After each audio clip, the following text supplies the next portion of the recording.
and welcome back to the Foreign Language Specialized. I'm your teacher Hammam Reem, and today I want to delve more into our topic competence management.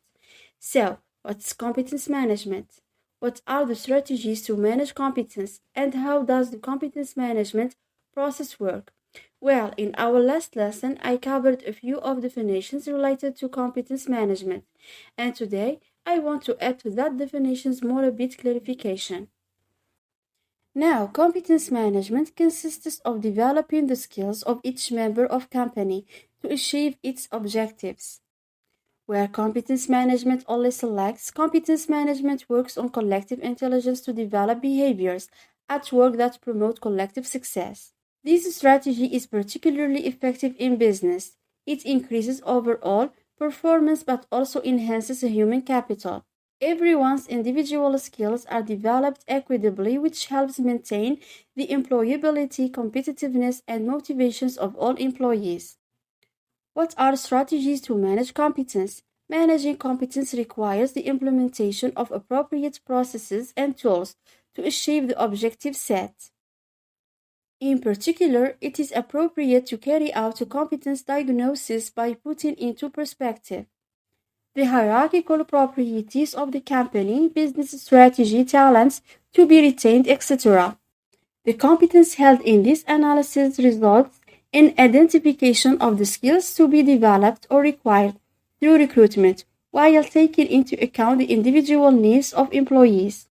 The diagnosis can also give rise to reorganizations to promote from the collective skills or decides to call on external skills, subcontracting, outsourcing.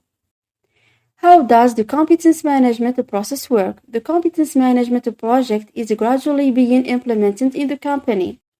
This system indeed involves introducing some changes as a part of its implementation. Here is an example of a competence management policy in company. If a competence management approach is implemented, the manager retrieves the data and takes control of the human resource department. The manager works closely with management to identify areas to change over several years and determines his scope of action. Manager or managers then manage the focus of collective competence and review the company's process. They study the profiles of each employee in team and their skills, then work on their training, acquiring new skills, developing old ones, etc. Finally, what is the difference between the administrative competence and competence management? The difference between competence management and administrative management is very different. As you understand, competence management does not simply draw in individual and collective know-how.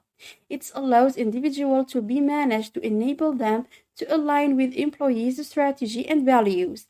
It is a process of individual improvement to achieve an overall objective, taking into account the personality, competence, and needs of each person.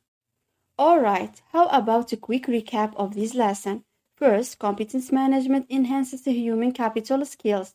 Second, managing competence requires appropriate process and tools. Third, we see together the difference between administrative competence and competence management. Okay, that's all for today. Keep up the good work. If you have any questions or need further clarification, feel free to ask.